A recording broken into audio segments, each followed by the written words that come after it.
the last home game of the season. It's probably I'm not defensive about it. Come on!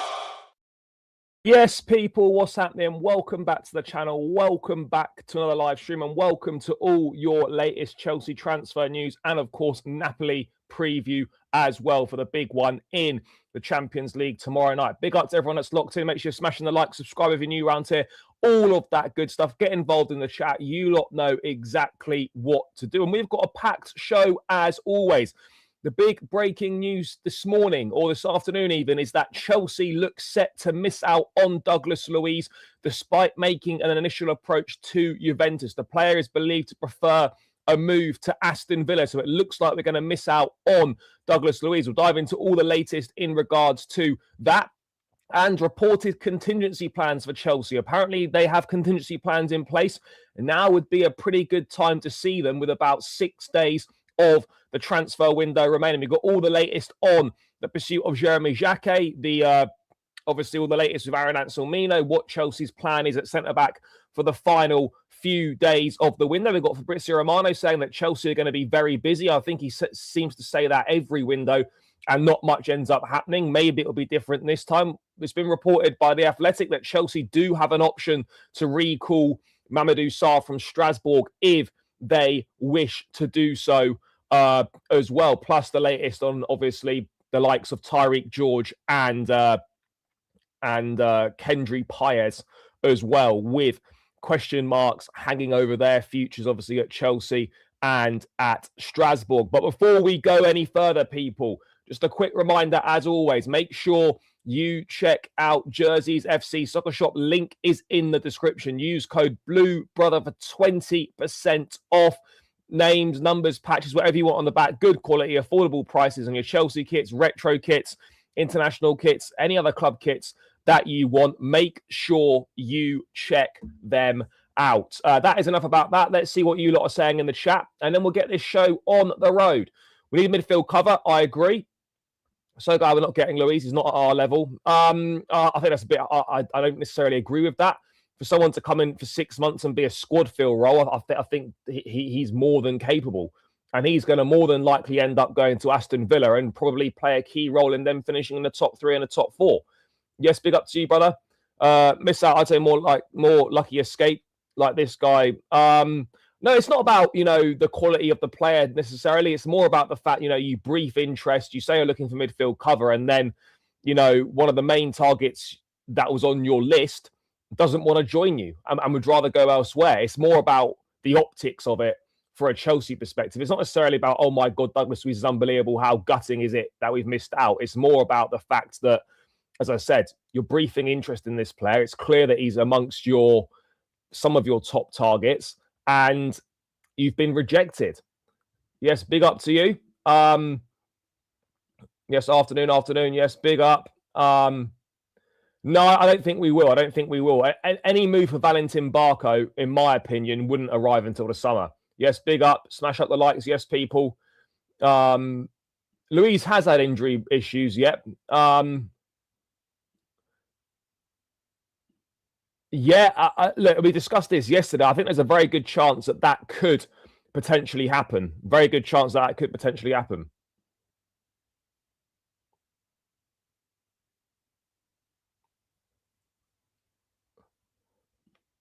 Well, please explain how Douglas Luiz prefers to join Chelsea over Aston Villa is not a rejection. We're second choice, brother.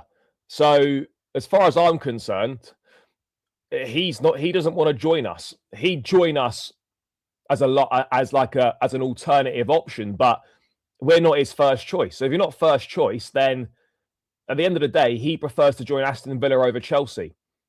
What does that say about where we are at as a football club right now? No, bro, we made an approach. It was reported by multiple people that we made an approach to Juventus, an initial approach, and obviously it's not gonna happen. Yeah, no, I hear on that. We didn't want the obligation to buy. I think at best we would have accepted a buy option. Let's wait and see. Let's wait and see what this deal with Aston Villa ends up looking like. If there's an obligation to buy in it, fair enough. I think, look, if we don't want an obligation to buy, then, obviously we're looking for short-term cover. I haven't got an issue with not pursuing the deal. But if this ends up being an option to buy and no obligation in the Villa deal, then I think it paints a different picture in my opinion. Bro, it's been reported. So look, if you look, at the end of the day, people can believe what they want to believe. If people choose to disbelieve absolutely everything, then that's their prerogative, and they're entitled to do that. But at the end of the day, people can say what they want to say about Aston Villa, but Aston Villa are 9 or 10 points ahead of us right now. That's the reality, is that Aston Villa are a better outfit than Chelsea at this point in time. I'm not necessarily saying more attractive, but Aston Villa are a better team than us right now. Aston Villa are having a better season than us, and Aston Villa are doing better things than us at this point in time.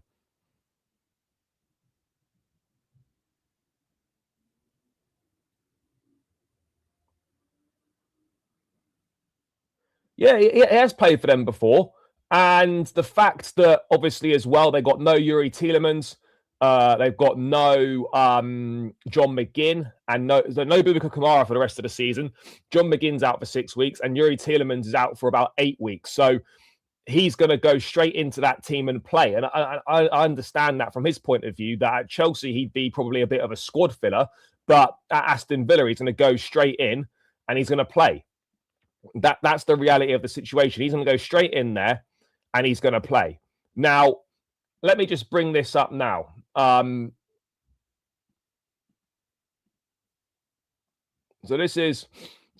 Sources have said Douglas Luiz prefers to join Aston Villa over Chelsea.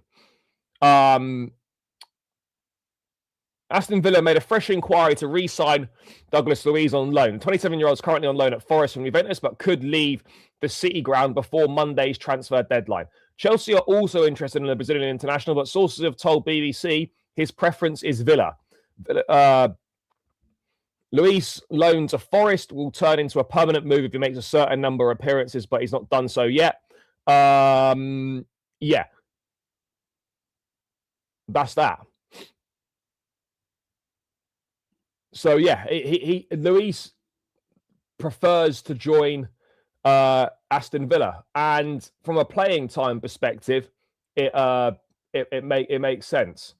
From a playing time perspective, it makes sense, and I don't blame him. I don't blame him at all for wanting to do that. But again, optically, it doesn't look good. You brief interest in a player, and they don't want to join you.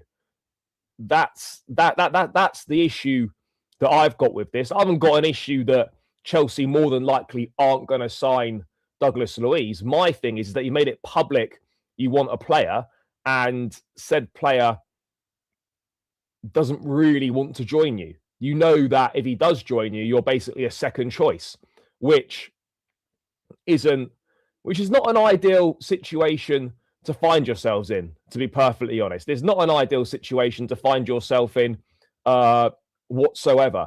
But apparently Chelsea have got. I'm not sure how much I believe that. I'm not sure how stupid it is that Chelsea think that would actually make a difference, because it really wouldn't. The whole Xhaka situation is now geared towards the summer.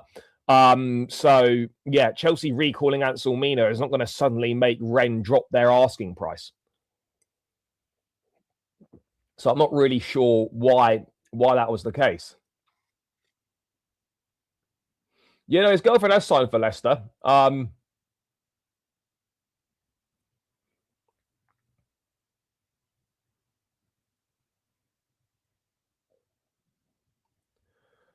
Well, that's what I'm starting to think. That's what I'm starting to think. Is a big possibility here. That's what I'm starting to think is a big possibility here.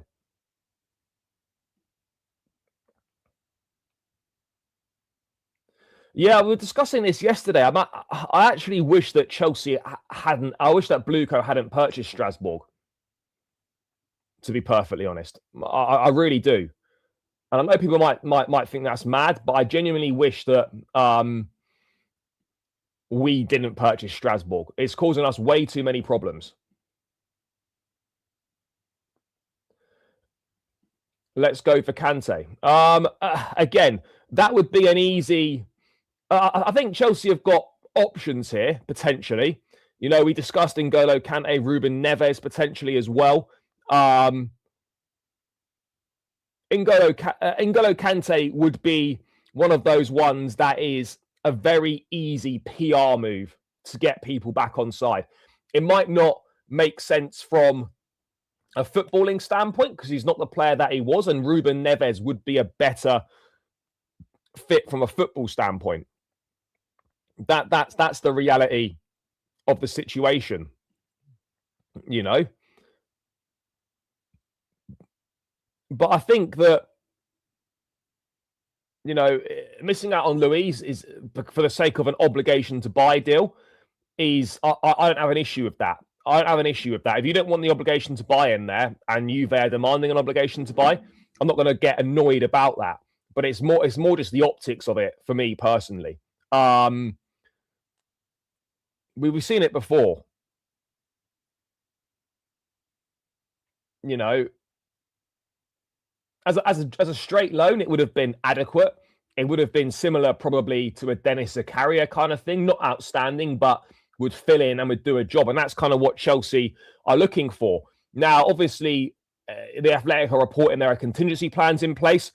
I don't know what those contingency plans are. Do we know what, like, are there contingency plans? Are they just saying that? Who knows? But if the club want to, you know, win people back, get people on side, or do something that's going to, you know, appease the fans to a certain extent, then an N'Golo Kante loan deal would make fans happy just because of who he is at the end of the day. I mean, Ruben Neves, top player, out of contract in the summer. There's no way Al Hilal, with 6 months left on the contract, are just gonna send him on a straight loan, dry loan to Chelsea for 6 months, and then lose him on a free. You know, if there's going to be a loan with an obligation for Ruben Neves, they're going to want a high fee for it. Yes, he's higher quality than N'Golo Kante right now, and would be better from a footballing standpoint. Unless Chelsea are prepared to commit to having Ruben Neves as part of their midfield options next season, then I don't see how a dry loan at all gets sanctioned. There's just no way a dry loan gets sanctioned. You know, there's absolutely no way. It doesn't really. It doesn't, because you look at how does it benefit Chelsea? We get to send 3 youngsters there per season to play and develop, and then hopefully come back to Chelsea ready and you know, to make an impact in the first team. Yes, we get, you know, first choice on some of their best players. You know, Mamadou Sarr we've signed, Omega we've signed as well. Remains to be seen how much football they'll actually play for Chelsea and how good they'll be for Chelsea. These are the things, you know. Other than that, I don't see any benefit for Chelsea whatsoever, other than having somewhere to send players on loan where you've got some level of control over the outcome. I'm just not really seeing how much what else is in it for us, to be perfectly honest. Yes, we can sell players to Strasbourg as well. It maybe helps us balance the books, but I just don't think it's worth the hassle, to be honest. Better options than Luiz, surely to say. We were in a war. Problem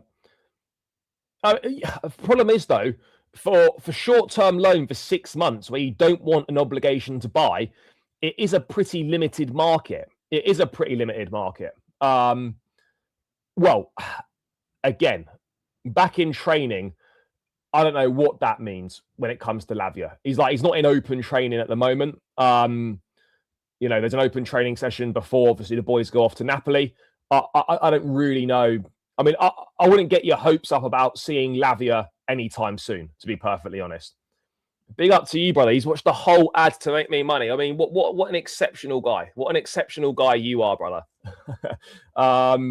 Just make sure you beat Karabag, bro, because I'm telling you now, brother, from experience, Karabag's not easy. Karabag's not easy.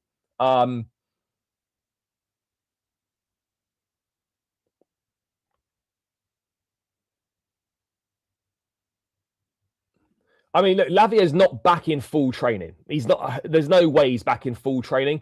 He'll be back in some sort of training, whether it's partial training, whether it's I don't know. He'll be back in some form of training. But yeah, the idea that you're going to see Lavia gracing the pitch anytime soon is pure is kind of pure fantasy. At the end of the day, we have to be very honest about that. It is kind of pure fantasy. So with Luiz looking like he's going to go to Aston Villa, that leaves Chelsea looking for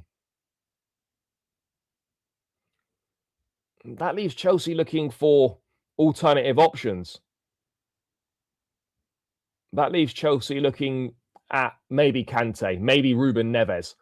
I don't know who else is out there. I don't know who else is out there really outside of those three. There'll obviously be a few other names, but I don't think there's going to be anything exceptional. But it doesn't really. I don't think it needs to be. How old is who?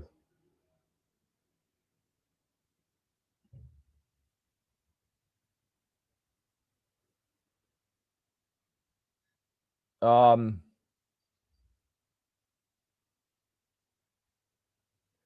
gonna have to go to the bottom of the chat. Bro, it wasn't an awful deal to begin with. If it's a straight loan for 6 months to provide cover in midfield where you can't rely on Lavia and Asugu and we're essentially 2 people down, I don't think that's not a bad deal. That's not a bad deal in my opinion. You know, you're not going to get an amazing player to come in on a dry loan for 6 months. You're going to get someone who is adequate and someone that will do a job. Now, obviously, Chelsea don't want an obligation to buy, and I don't want us to do an obligation to buy. But if there's an option to buy in there, then you don't have to activate that, and you can just keep it stepping at the end of the season.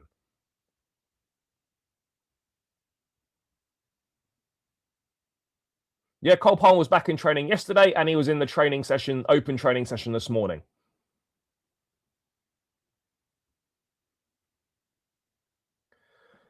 Yeah, that will be exactly what happens. You know, we'll end up probably not doing anything, or it'll end up just being a couple of players recalled on loan, and then it will be the whole we were happy with the squad. There wasn't really anything that we thought we could do, and all that nonsense. Yeah, but yes, obviously Kante's is not at the level that he was at before. Absolutely, he's not. But you're looking at someone to come in for 6 months. This is the whole point here. You're not looking for, someone to come in for the long term. You're looking for a 6-month loan to provide some cover, to play a few games here and there. You're not looking for someone to come in and be a starter. You're not looking for a player on a long-term deal. You're literally looking for an option for the remainder of the season, and then cheerio. So N'Golo Kante would obviously be able to perform that role. Yeah, Ruben Neves would be the one for me. But yeah, I to be honest, I don't see it happening.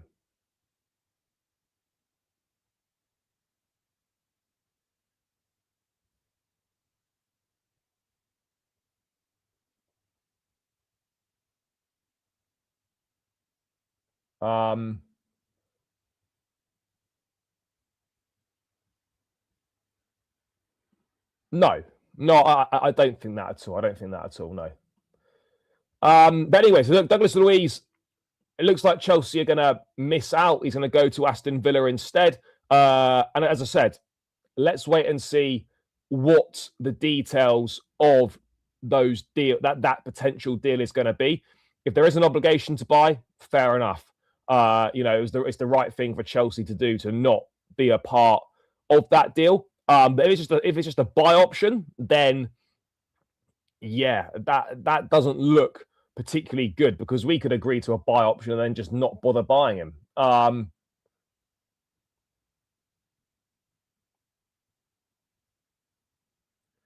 Bro, the Premier League has changed a little bit since Kante was last here. The Premier League has changed a bit since Kante last played for us. I'm not saying he needs long to get up to speed, and he's an exceptional player.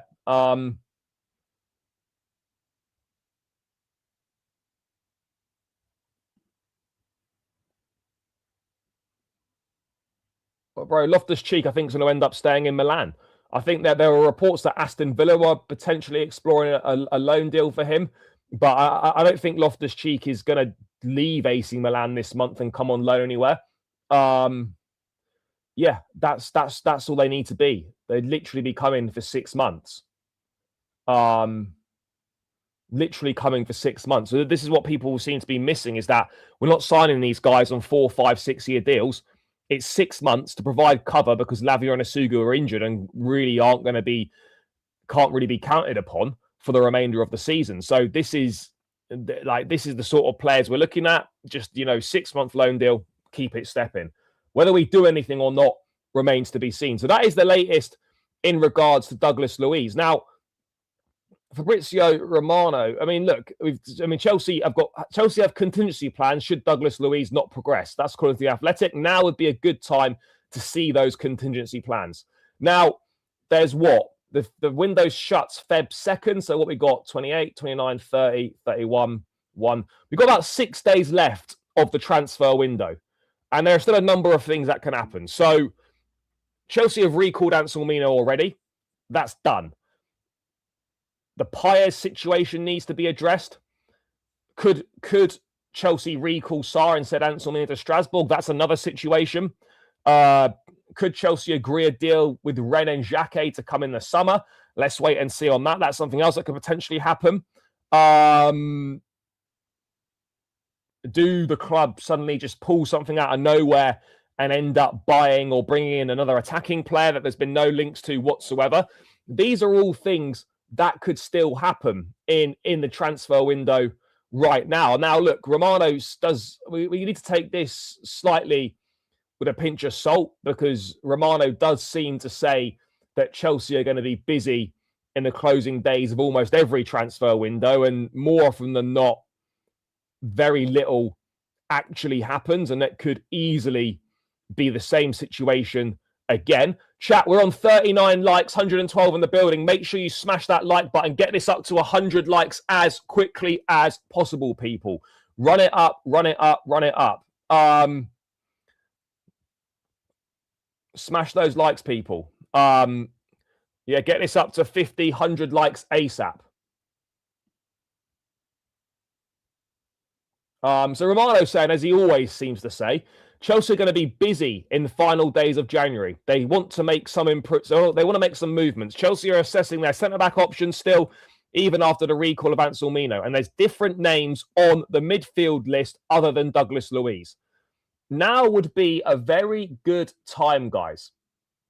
Now would be a very good time to see what the contingency plans are. And now would be a good time to just do something. Now would be a good time to just do something, to be perfectly honest. There's no point waiting and waiting and waiting. What exactly are we waiting for? Now would be a good time to move. The thing is, right, the longer this goes on, the less I'm expecting us to do anything whatsoever. But you just know that at any moment, the club could pull something out of the bag. You just know at any moment, they could pull something out of the bag. You just don't know.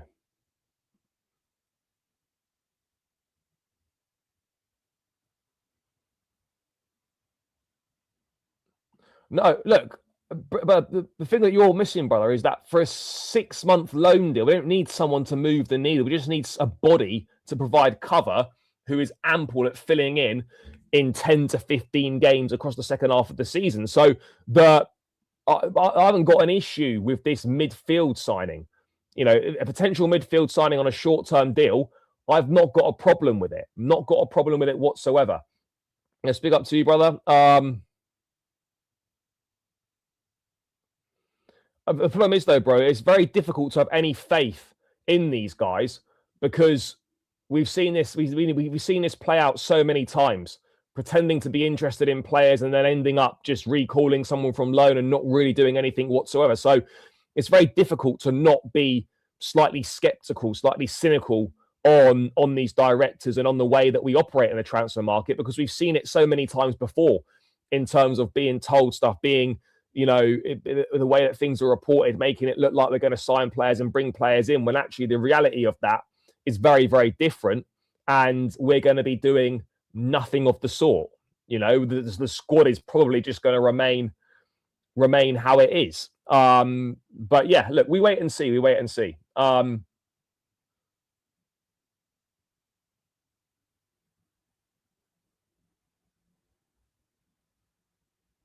Well, to be honest, mate, I don't know when the Anselmino news dropped because I was in the ground and the phone doesn't work in Selhurst Park. I've obviously seen it afterwards, but I don't think it wasn't as soon as it wasn't as soon as the Enzo penalty went in. I think it was at like 5:30 p.m., which is well after the game finished. Yes, big up to you, brother. Yeah, those either of those two would be the way to go. The problem is, as I've said, is that Ruben Neves, you're not going to get a dry loan. And it depends if Chelsea are committed to having Ruben Neves as part of the squad next season, which I probably don't think they are, because they're going to be looking at Elliot Anderson's, Adam Wharton's, a serious midfield signing in the summer. So I actually don't think that is going to be the case.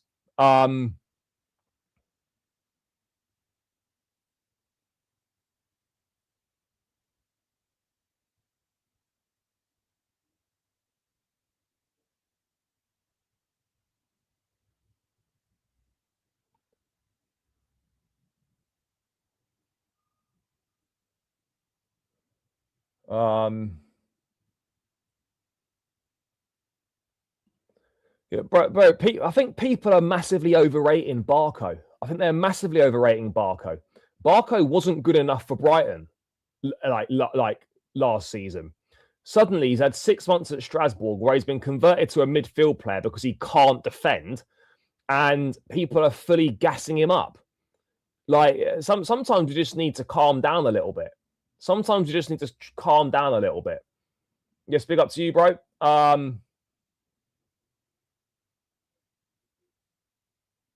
Well, yeah, yes, I think he probably would for the role that he'd be required to play. I think yes, he's not going to be required to come in and do something that it requires him to play every single week. We don't need that because we haven't got the money to do that now, and Palace aren't going to sell one of their best players mid-season. The Wharton thing is very much a summer situation.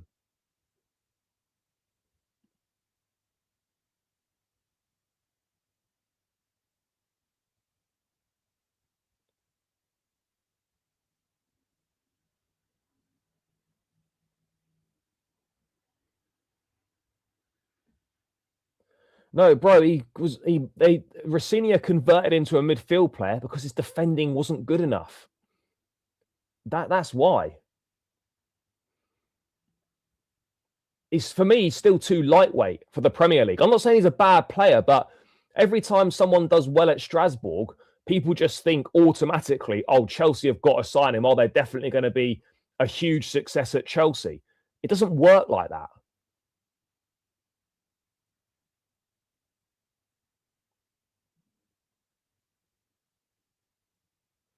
Yeah, thank you, bro. Thank you. I agree.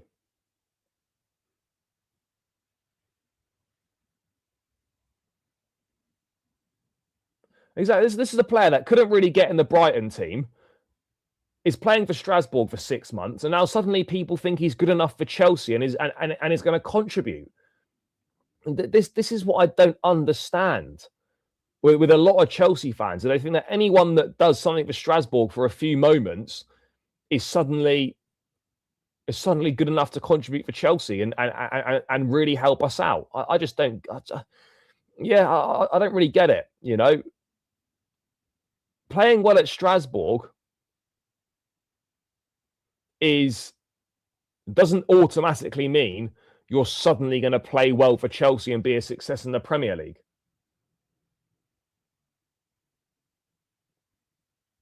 That's the whole thing. No, but he's just not, though, is he? He just isn't. Let's not do this. Let's not do this, because you saw what Santos was doing at Strasbourg for 18 months. We saw what Santos did for 18 months at Strasbourg. Let's see what Barco can do at Strasbourg.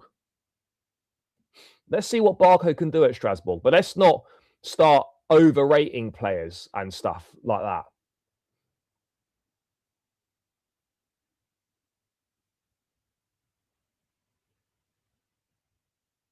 Bro, why are people speaking about Amugu? I don't get it at all. But anyway, look, that seems to be. Apparently, there's other options. Apparently, Chelsea are going to be busy. Will Axel Disasi and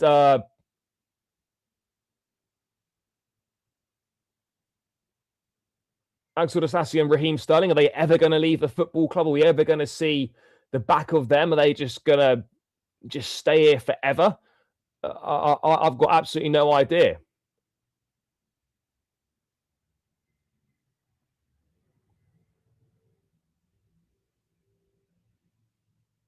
I've got absolutely no idea.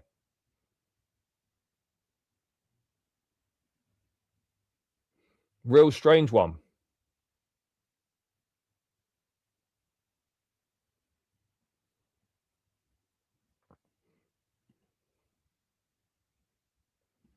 Funny enough, brother, he's injured and he's not due back for a while.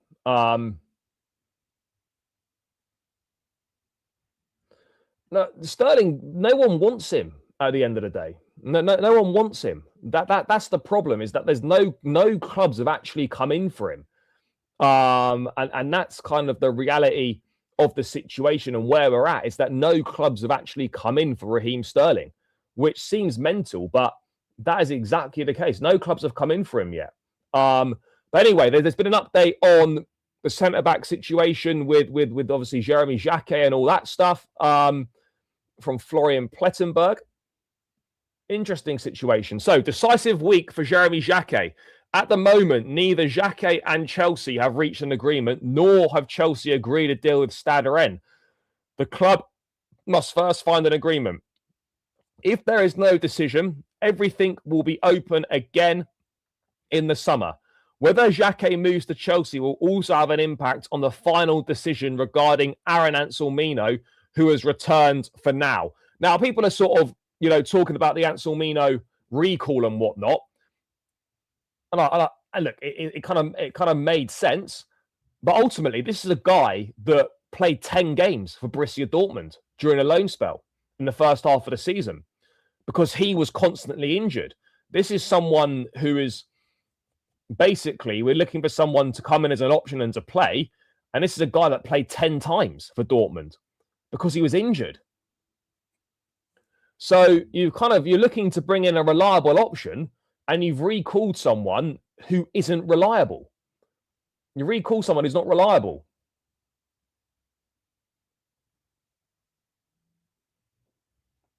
They're not reliable. So why would you bring back Anselmino to play a role when the guy has got injury issues? The Mamadou Sarr one makes the most sense. And I wonder whether Chelsea are literally waiting for the last couple of days, see if a Jacquet thing can happen. If it can't, they're on deadline day or the day before, they'll just do a swap between Anselmino and Sarr. That's kind of how I would maybe look at it.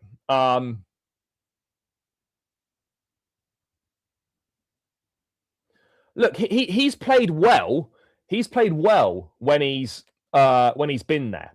He's played, he's done reasonably well. And he's a talented boy, and Dortmund obviously wanted to keep him. They wanted to sign him on a permanent basis and whatnot.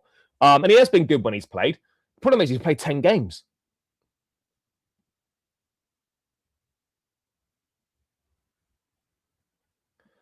No, I don't think so. Because I don't think he's injured now. He's back from injury. He obviously was injured.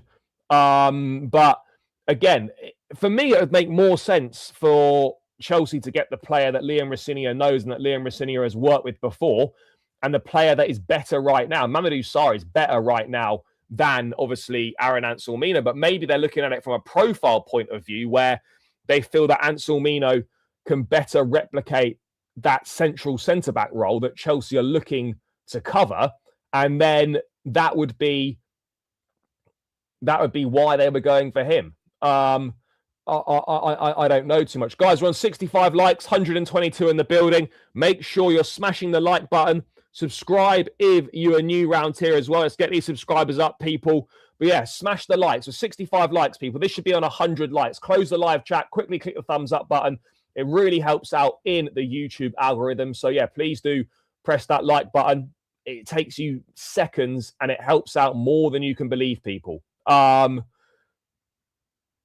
Potentially, but if you send them someone else, it might not be as bad. Bro, Sarr is playing. Sarr literally played the other night. You know, he's been at AFCON with Senegal. He played very well in the final against Morocco. He's been playing for Strasbourg. Look, that's not been confirmed or anything like that, but that wouldn't be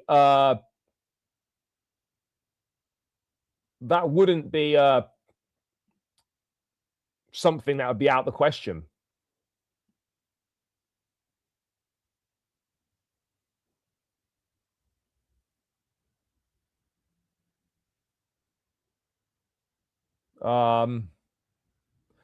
Yeah, I wouldn't be against this either. I don't know why we wouldn't just give Achimpong more games. That would make sense. And I think I've missed a couple of super chats as well. Bear with me. Big up to you, brother. Appreciate the donation. He's wanted here. He's wanted here. Big up Egg Barley. He's wanted here. Elite level trolling from you, brother. But yeah, appreciate you. Free my boy. I don't know what that says. 24 years in the can. Not really sure what that's referring to, but big up to you, brother, anyway. I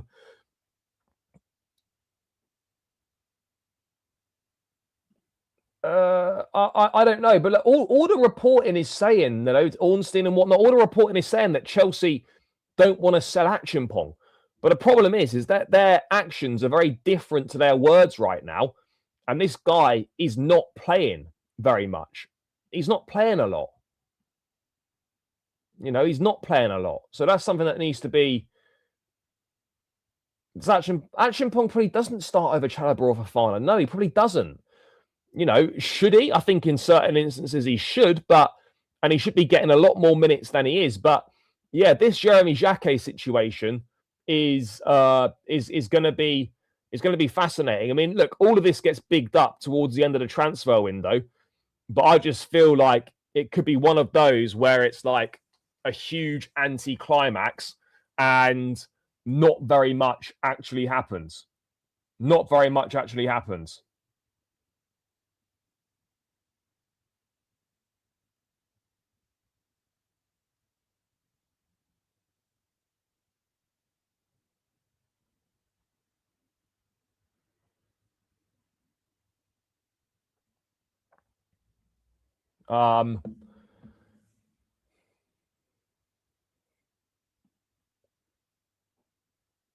Yeah, Achimpong is better than Tosin and Badiashile. I agree. I do agree on that. And so when rotation is made, and when you see Badiashile starting alongside Trev against Palace, that should be Achimpong. I'm not saying that Achimpong should be starting every week, but when you're making a rotation and you're playing a Badiashile or a Tosin, you know, at the end of the day, Achimpong should be that rotation. Achimpong should be the rotation chap. That's the way that I see it. I think that's the way a lot of Chelsea fans see it.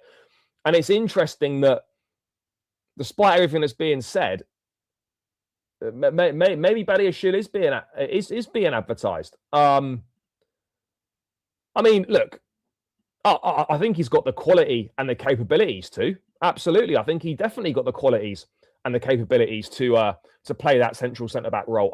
I fully agree on that. You know, there are clubs that want Achimpong. We know that Borussia Dortmund inquired last summer. We know that Bayern Munich have looked. We know that Crystal Palace have identified him as a player. Like there is interest in Achimpong, and Chelsea need to be very careful that they don't arrive in a situation where Achimpong feels there's not a pathway and feels that he needs to leave to go elsewhere and go and get more regular football.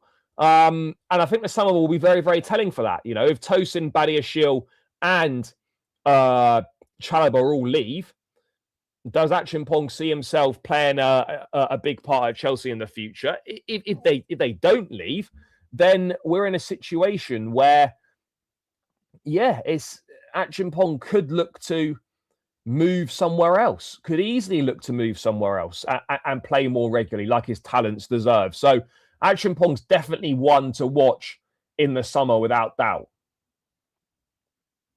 Absolutely, he's one to watch in the summer. West Ham are reportedly interested in Disasi. I think the main thing right now is just to get Disasi off the books. Make sure we just move him on.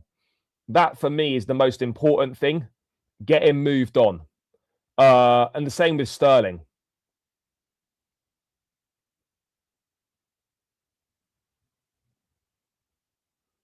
That's the reality. Is that if these guys don't leave now, then they'll leave in the summer, and I think they're going to end up going on freeze, or we need to do some termination settings.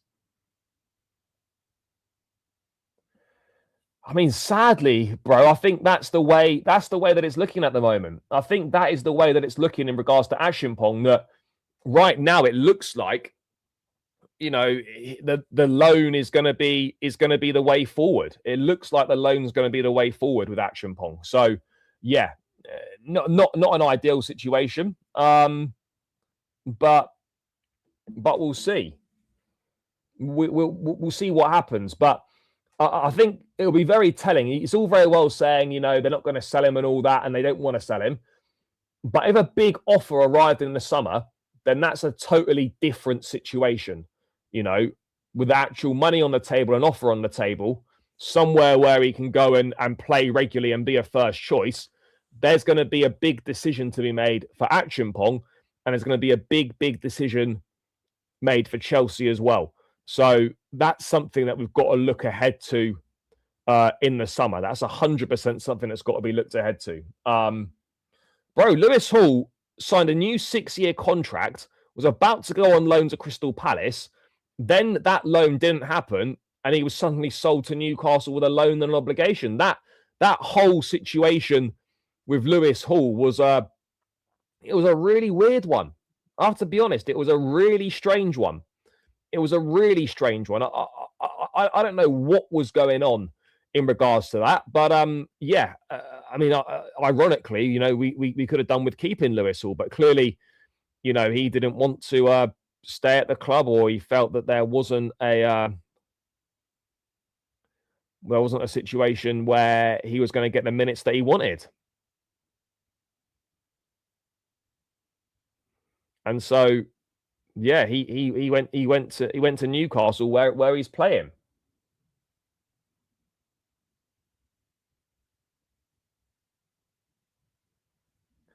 I don't know if 26 or 28 million or whatever it was is insane money for someone that signed a 6-year contract. I'm not sure it was insane money, in my view.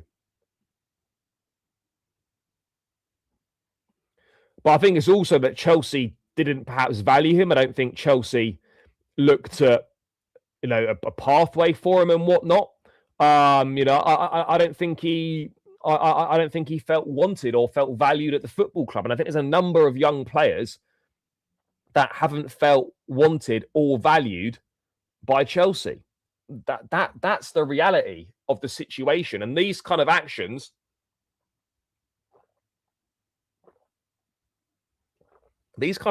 catch up with you.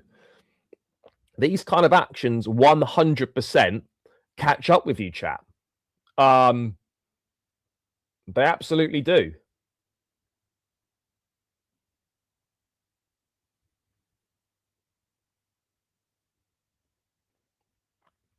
Now, Hall's not better than Cucurella, but he's better than Hato. Let's be honest, he is better than Hato. I like Hato and think there's potential there and ability there, but Hall is better than Hato at this point in time. Look, Hato could go on to be a better player than Hall, but absolutely, Hato right now is not better than Hall.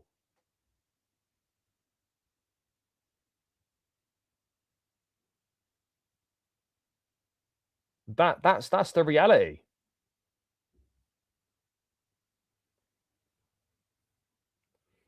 It's quite simple, really, in my view. I mean, look, the Martson, we sort of did do Martson dirty, but at the end of the day, like, I don't think we're sitting here and anyone's saying that we miss Martson. I don't think anyone's saying that we miss Martson. Remember at the time there was a lot of outrage over the Martson situation, but I don't think anyone's sitting here saying, "Oh shit, we shouldn't have sold Martson. We shouldn't have got rid of Martson. Martson, really was really important player and all this kind of thing." I don't think that's the case at all. Chat, we're still 30 likes shy of the 100 mark. Keep running it up, people. Keep running it up.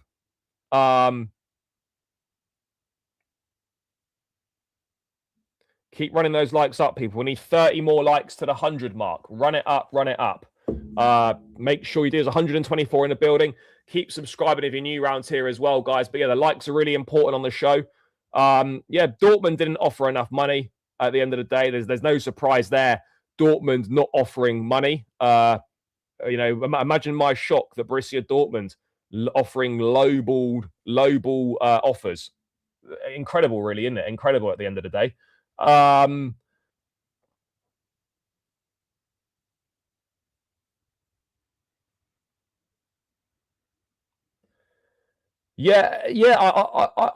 don't disagree, but I mean that's gone now. That's happened. We have to move forward from it and ensure that kind of similar things don't happen again. And that's what we need to do. Ensure that similar things kind of don't happen again in that regard. What else is going on? What else is going on, chat, in terms of the transfer news? Because, yeah, it is a big 5 or 6 days.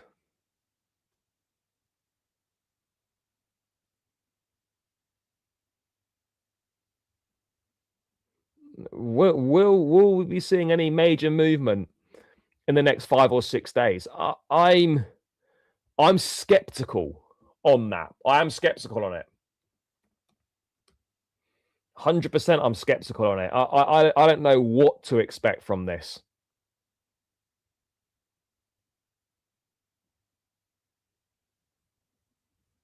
I don't know what to expect.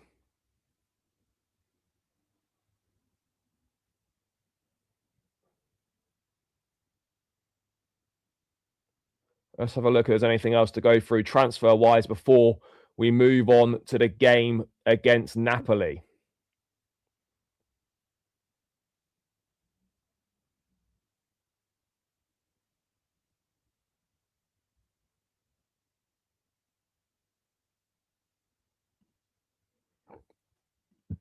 No. I'm not sure. I'm not sure.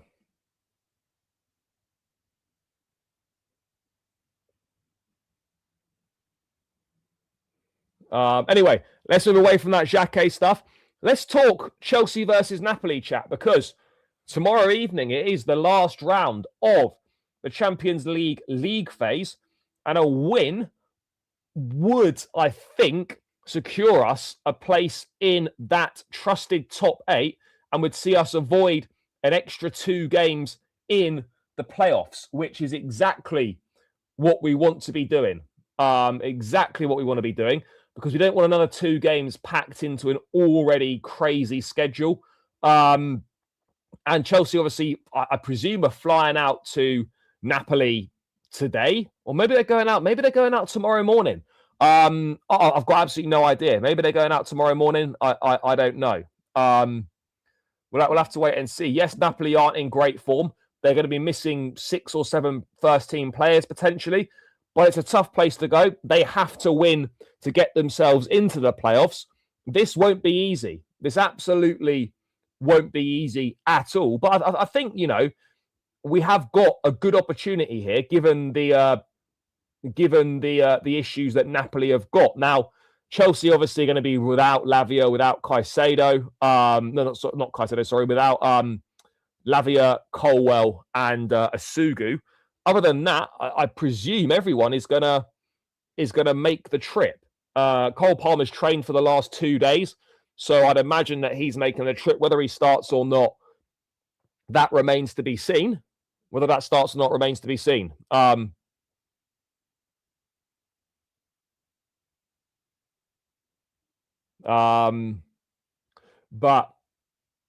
Chelsea have got an opportunity here. We have got an opportunity here. No surprise that Douglas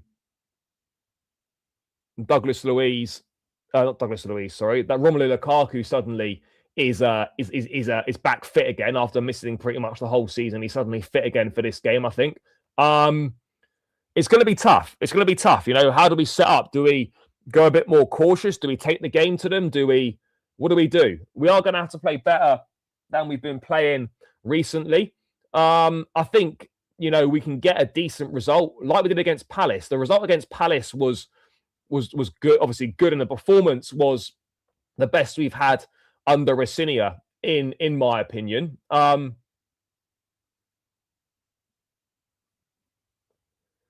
regardless, it's still a tough place to go. The atmosphere, the stadium, the occasion, it's still a difficult place to go. You know, just because they've got some players missing doesn't mean it's any less intimidating or any less difficult a task for us. It's still going to be a tough ask, even with those players playing. It's going to be tough.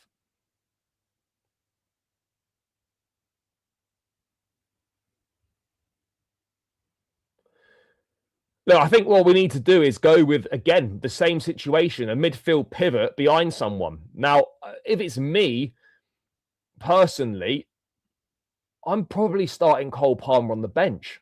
I've got to be honest. I felt that front four did... look, for me personally, I don't think there's been that many improvements personally. And nor should there be in such a short space of time where there's very little time to work on anything. For me personally, I don't think he's done anything different to what Maresca was doing, other than he's used the squad better, he uses the subs bench more and whatnot. I don't actually think he's done anything. I've not watched Chelsea and thought, oh my God, this is drastically different to what we were seeing under Maresca. Now, in time, it might be. But for me right now, in my opinion, I've not seen anything different to what we were seeing under Maresca. Now, obviously, in terms of Rossinia's games, the Palace game was an improvement massively from the games against Brentford and Paphos. And let's hope we can continue on a positive trajectory in that regard. But Rossinia's getting the wins. That's the thing. He's getting the wins and he's getting the points on the board. And at the end of the day, that is all you can do. Get the wins and get the points on the board and take it from there. And take it from there, chat. I don't know. You can say that, but then in some instances, you know, we've slowed it down as well. You know, we're not moving the ball that quickly. Our build-up play hasn't been particularly good. So there's a lot of different things going on.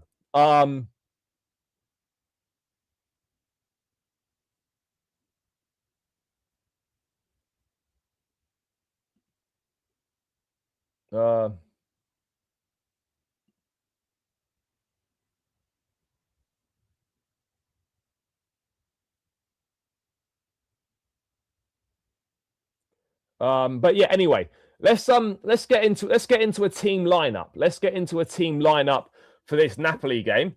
I think it's clear that we are. Oh, we're not going to do that one. That we're in a situation, chat, where I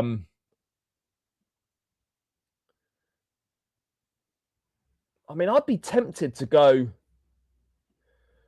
I'll be honest, chat. I'll be tempted to go very, very similar to what we saw against Crystal Palace.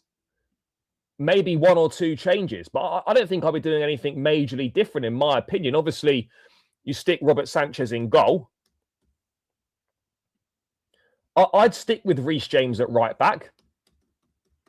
Although part of me feels that because Gusto was on the bench, he might start and James might go in midfield. I don't really know.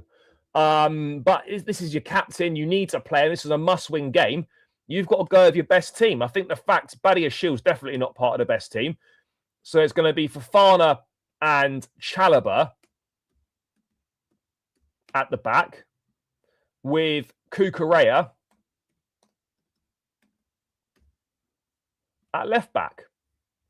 Does anyone disagree with that, chat? Does anyone disagree with that? Yeah, bro, I was saying this. Garnacho and Neto as a wing pairing, you cannot start them together. You cannot start them together. Absolutely no chance. People, keep smashing the like button. We're only on 75 likes. There's 130. There's 133 in the building. How have we not reached 100 likes?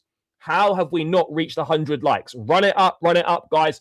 Really important. Smash the like button. Come on, guys. Keep it stepping on the likes. Let me know when we're at 100 likes, people. We need to run that up and keep subscribing if you're new as well. Yeah, I agree. We're going to get to that. I think the midfield, I would go with the same midfield. I would go with the same midfield too. I would go with, obviously, Caicedo and Andre Santos as my midfield. Moises Caicedo and Andre Santos.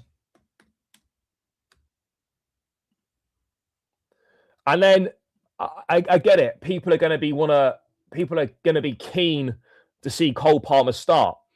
I don't think it's wise to put Cole Palmer in from the start. I really don't, because the guy's not been playing particularly well.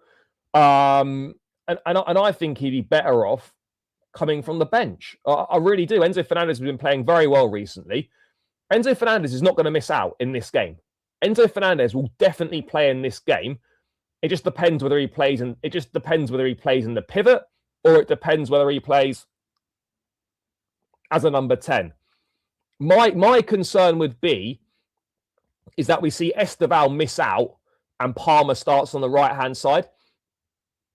Esteval should be starting this game. Esteval has to be starting this game, in my opinion. There's no other situation for it, chat. Esteval's got to be starting in this game. You know, he's got to be. Victor Moses on the right. Yeah, why not? Stick Victor Moses on the right, get the band back together, run it back, people. Yeah. What else have we got going on? So that's what I'd go with there. And then in that number 10 role, I'm going to go Enzo.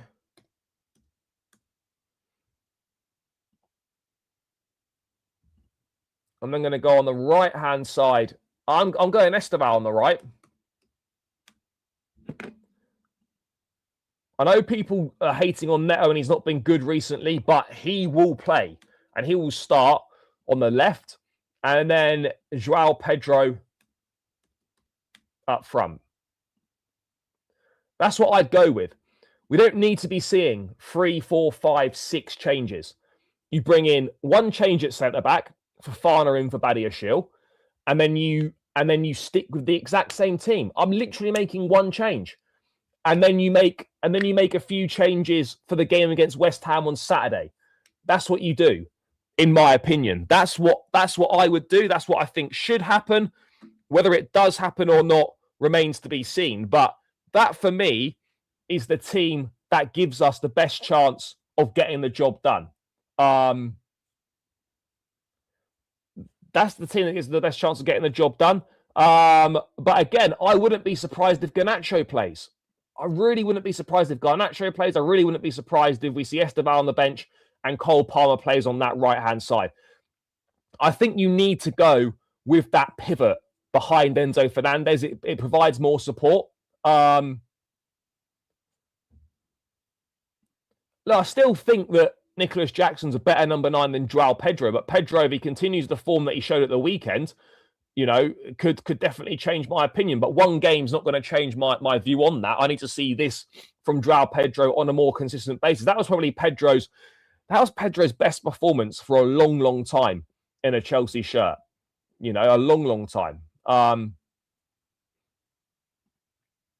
on the left. You could maybe do Palmer on the left. I'm not sure. Bro, Badiashile's not good enough to be starting. The reason why Wes didn't play is because he was being saved for this game. Why won't that team work? Bro, it was basically the exact same team that played away at Crystal Palace that played pretty well. I'll be interested to know why you think that won't work. I mean, I think that's got every chance of working. I think it's got every chance of working. You know, I understand why you think that wouldn't work. Yeah, Tammy Abraham's going to be back at Villa as well. Yeah, but that doesn't mean it can't work. Doesn't mean that it can't work. And this right now is probably our bet on current form. This is probably our best team on current form. Obviously, Palmer's in Chelsea's best team when he's playing at his best, but Palmer's not playing at his best right now. So on current form, I genuinely believe this is our best team, chat. This is the best team on current form. Which I know it feels kind of mad to say, but it's absolutely our best team on current form. Well, it doesn't look like it. It doesn't look like it right now. Hopefully, we're going to get to that point where he is going to be playing twice a week. But we've got to wait and see. I'd be very surprised if there's only one change from the weekend. We know what the medical staff are like in terms of managing minutes. We know that, you know,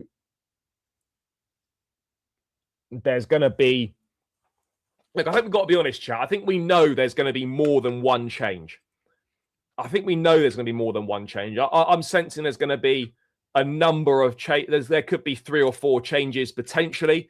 But in my view, there should only be one. I don't see why you need to be making wholesale changes to the team that put in the best performance we've had since Rossini has been here. The best performance we've had since Rossini has been here. So I don't get why that needs to be any different. Why does that need to be any different? I don't think it does. So yeah, one change is what I would do. Palmer needs to be on the bench. I think, you know, bed him back in. I don't think there's any point just throwing him straight back into the starting lineup. I think he does need to hold bench, but I think we probably know as well that if Palmer's fit to play, then they're going to want to chuck him. They're going to want to chuck him straight in.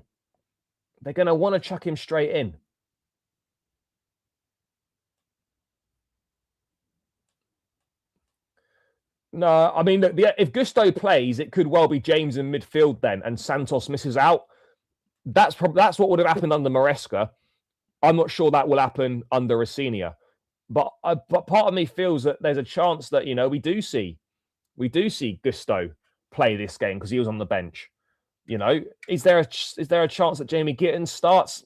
I don't think so personally, but you know, these are all things that can't really be ruled out, chat.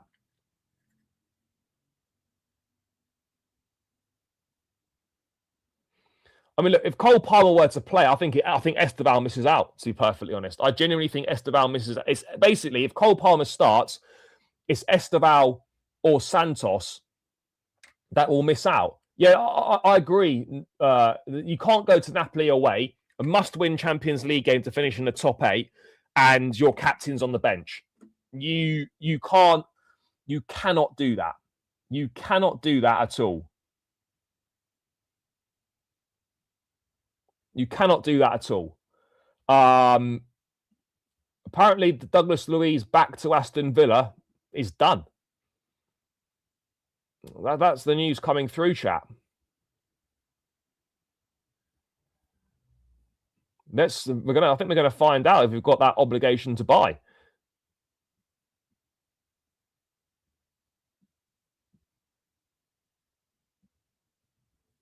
Let me see if I can find it.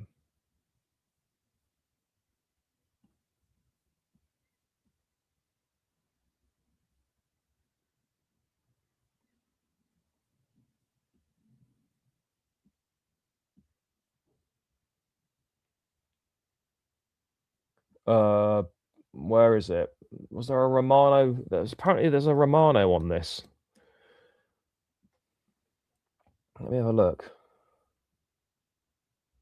Yeah, done, basically. Do you know what's mental, right? Douglas Luiz has agreed to join Aston Villa on loan. So the deal is now in the process of being finalised, according to Ben Jacobs and others, has been reported in the Telegraph and whatnot. So it's taken Aston Villa 24 hours, because this news broke last night. It's taken them 24 hours to complete a deal. And we're 3 weeks into the window, and we're still pissing about deciding what to do with Jeremy Jacquet. This is what I'm talking about with levels of incompetence at the football club. Is that Aston Villa have seen a situation. Tielemans injured, McGinn injured, and Boubacar Kamara injured. We need a midfield cover. Bang. They've gone straight to Douglas Luiz, and in 24 hours, the deal's been agreed and the deal is virtually done. And yet 3 weeks later, and yet we're 27 days into this transfer window, and we are still deciding whether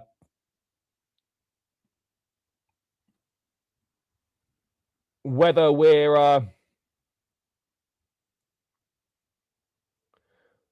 going to sign Jacquet or not, whether we're going to pay the money for Jacquet or not. It's just like, what are we doing? Genuinely, what are we doing? And this is why people criticize the club. This is why people are skeptical. This is why people don't have faith in these directors. 24 hours, deal done. We're still pissing about deciding who we're going to sign, and we're into week 3 of this Jeremy Jacquet saga. So it's just nonsense what's going on right now and what we're doing at the football club. Complete and utter nonsense. I'm so confused by it all, chat. I'm so confused by it all.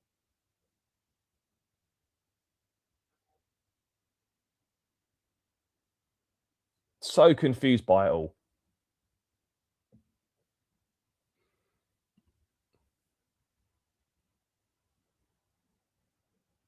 Bro, you're missing the point. It's not about, oh my God, he's a top player and we've missed out. It's the fact you briefed interest. You briefed that you were considering a loan move for him. You briefed that he's made an approach to Juventus, and then you don't get the player, or the player wants to go to Aston Villa instead.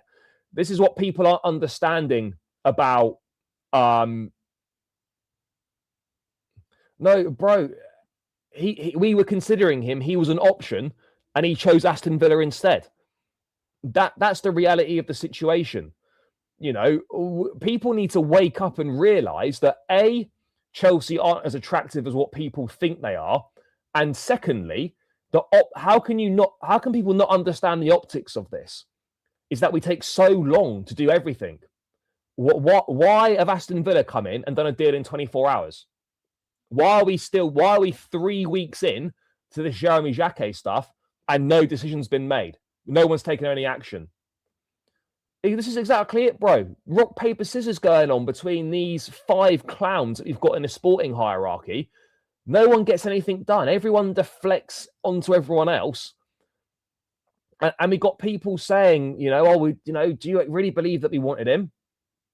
No, it's not his girlfriend anymore. Douglas Luiz is not with Alicia Lehman anymore. They're not together. So it's got nothing to do with that. It'll be to do with the fact that A, there's probably going to be more game time. B, it's a club that he knows. And C, we're waiting to find out, but there could be an obligation. There could be, if there's an obligation in it, fair enough. But if it's a dry loan, then yeah, it's going to be an interesting one.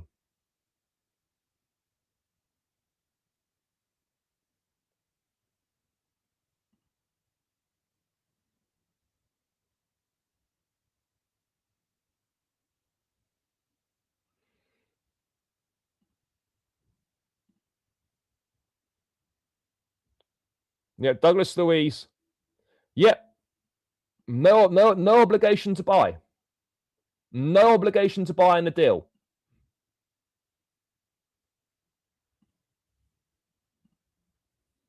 No obligation to buy. Douglas Luiz to Aston Villa. Here we go. Brazilian midfielder back at the club after talks last week. Verbal agreement with Juventus over paid loan deal with buy option clause. Nottingham Forest send Luiz back to Juve and new loan to Aston Villa. So there's no buy clause. There's no obligation to buy. Chelsea didn't.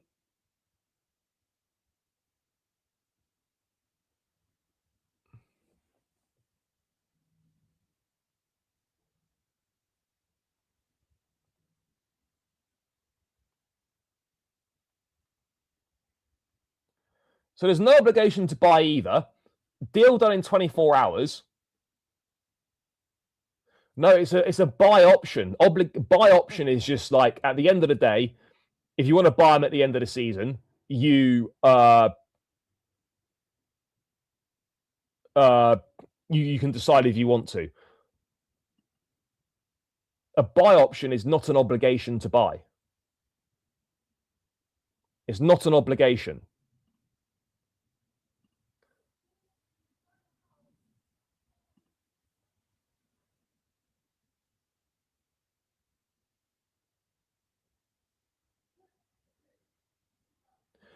Again, you're missing the point. It's not about the quality of the player. It's about the fact that we can't get a deal done. It's about the fact that we're still messing about and have done nothing in this transfer window other than recall someone. And it's the optics of it, you know? And then there's people not understanding the difference between an obligation to buy and an option to buy. This is all very simple stuff. Bro, buy option, dry loan with a buy option is the same thing. You don't have to activate the buy. You don't have to activate the buy option at the end of the loan if you don't want to. Bro, me and you both know full well that the chances of Chelsea going for N'Golo Kante are slim to none.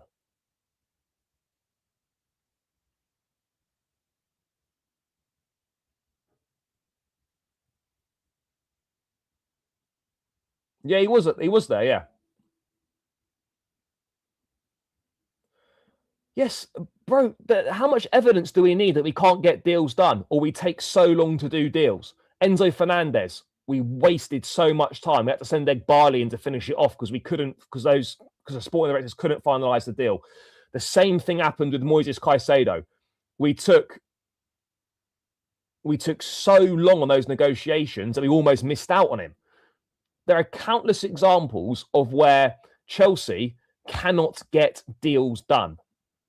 Cannot get deals done or waste so much time.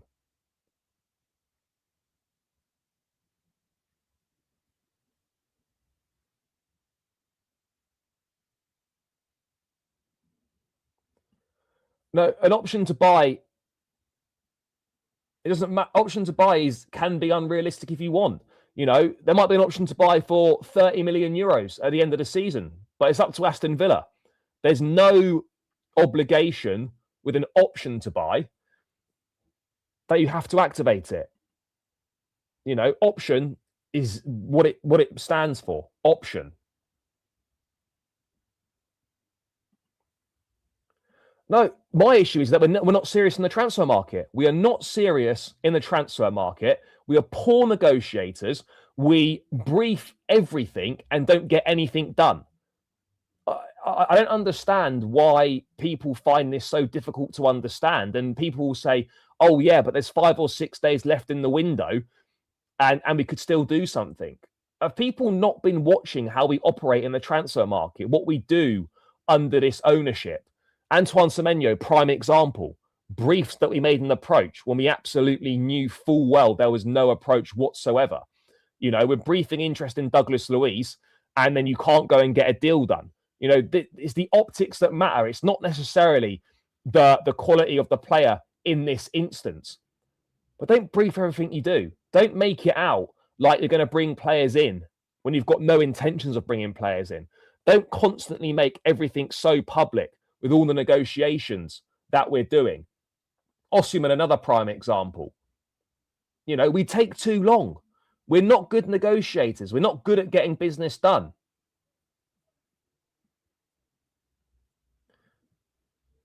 In some instances, but I think, to be honest, bro, I think you're being very, very naive and kind of head in the sky thinking that these guys are going to change their ways and that something's going to happen.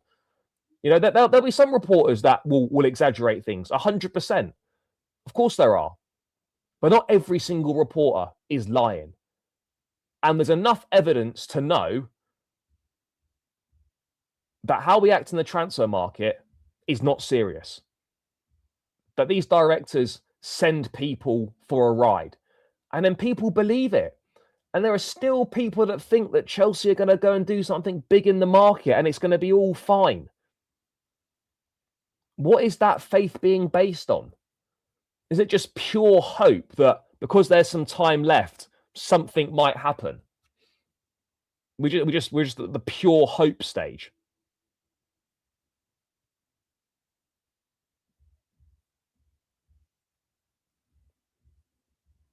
Pure hope stage. Because there's no evidence whatsoever that we're going to do anything.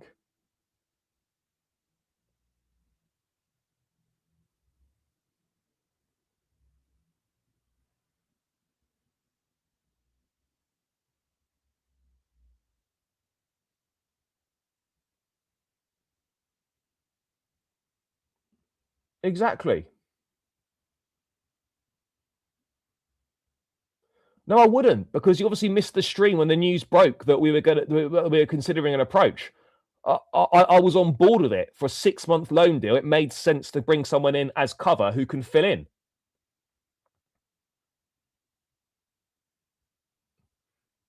You know, at the end of the day. So no, I wouldn't be at all. I wasn't against it at all.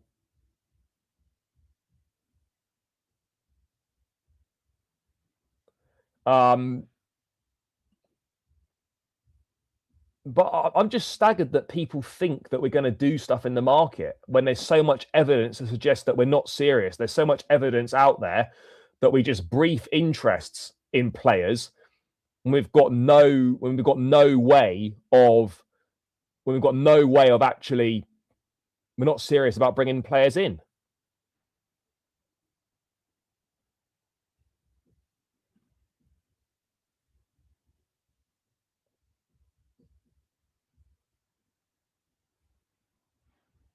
I mean, genuinely, right? Does anyone actually think in the chat that we're going to sign someone before the end of the window? Does anyone believe that, guys? Let me know. Does anyone believe that we're going to sign someone before the end of the window? Please let me know. Chat, we're 155 in the building, only 88 likes. Come on, guys. Get these final 12 likes. Get it up to 100. Run it up, run it up. Subscribe if you are new round here as well. We'd greatly appreciate it. But please smash those likes. We're 150 in the building, only 88 likes. So we've got to run this up to 100 likes ASAP.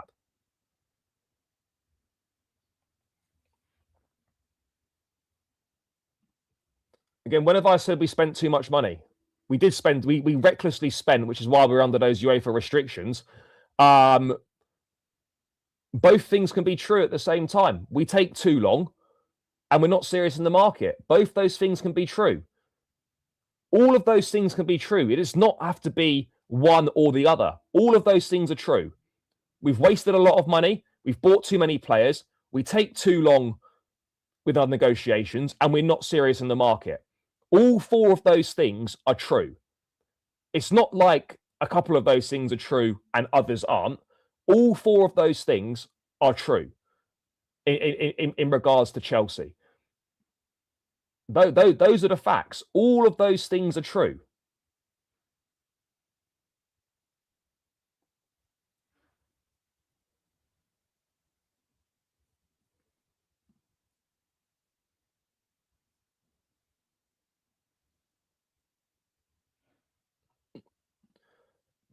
Well,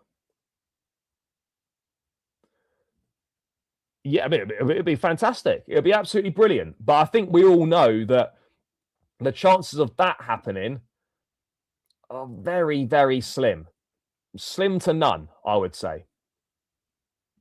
But people who defending the ownership and whatnot, fair enough. That's your right to do so. That's your opinion.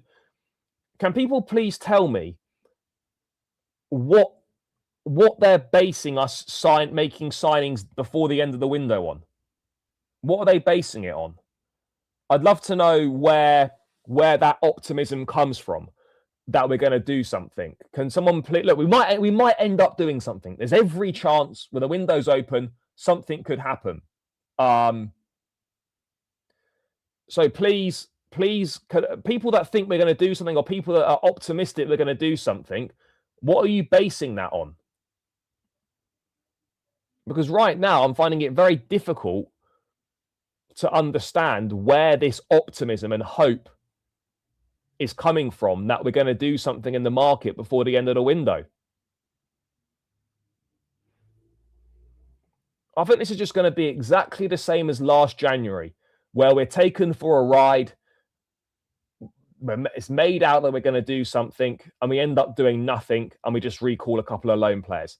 That's what it's looking like right now. That's my opinion right now as it stands. Obviously, it can change. And if it changes and we do something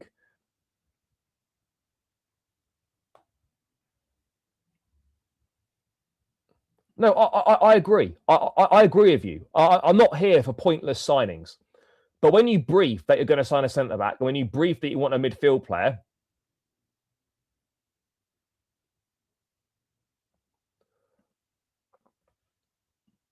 but it's the issue. I don't think anyone would have a problem if there was no briefings about we're going to do stuff. If they just recalled Anselmino and hadn't really briefed any of this Xhaka stuff, then people wouldn't be annoyed. It's the optics of all this stuff that makes people annoyed, that gets people frustrated with the club and the direction it's going in. It's all the optics of it.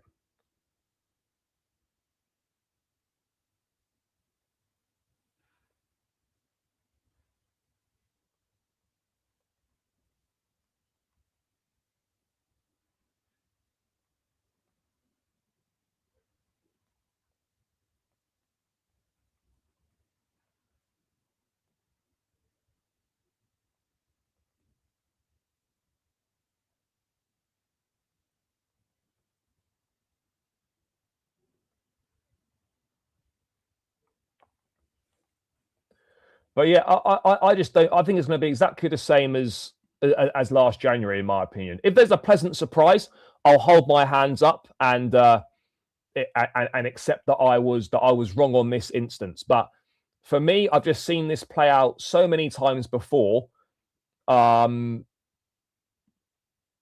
it's yeah, and this is the point, brother. You know, the Champions League is right there. And if we were to miss out on it, then you could look back at the January window and think you could have done something that could have made a difference.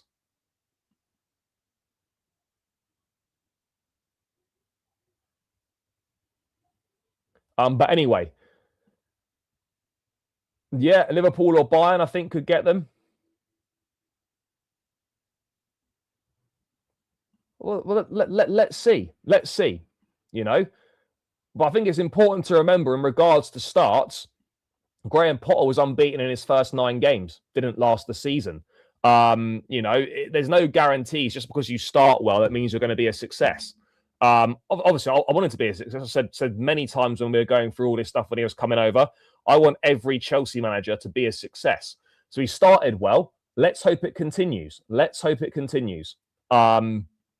Let's really hope it continues. I would love for that to be the case. Chat, we're still 7 likes short. Come on, guys. Run it up on the likes. We've been struggling on the likes today. I don't know what's been going on here, chat, but we have been struggling on the likes. But make sure you are running those likes up. Tuchel did start pretty well as well. Any news on Mudryk? No.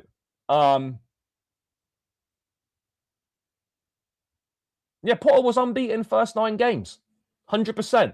And that 10th game, we went back to Brighton and got battered 4-1, and then it was never the same again. Potter was 100% unbeaten first 9 games.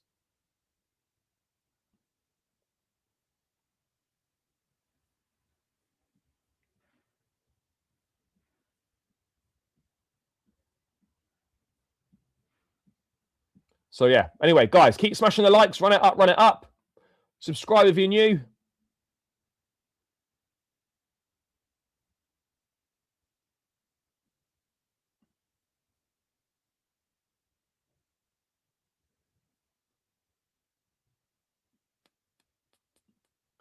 Yeah, we're almost there, chat. 3 to go. Run it up, run it up.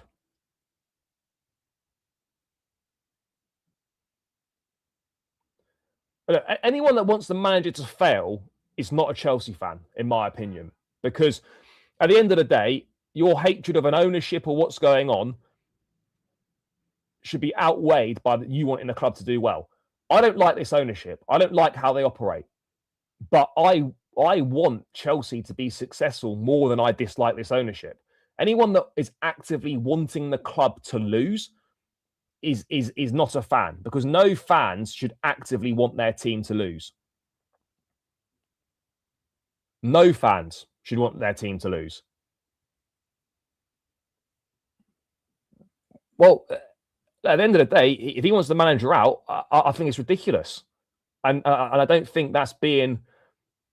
I don't think that's being a proper fan. You've got to back the manager, regardless of what you think. For me, if you actively want your team to lose, then that's not a proper fan.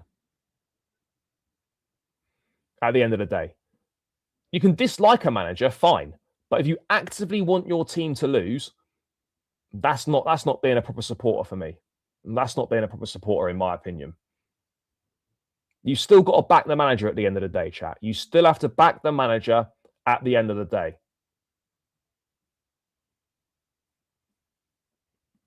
In my opinion. People are entitled to their own opinions, but in my opinion, you've got to back the manager. You should, every single person should want the manager to do well, because it means Chelsea do well. And that's what, as fans, we should all want. We should all want fans. We should all want Chelsea to do well.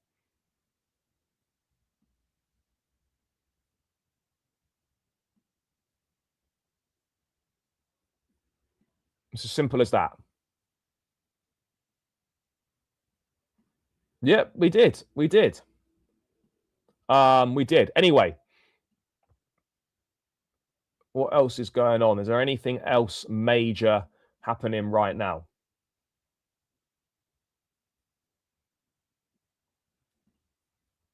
Let's have a quick look.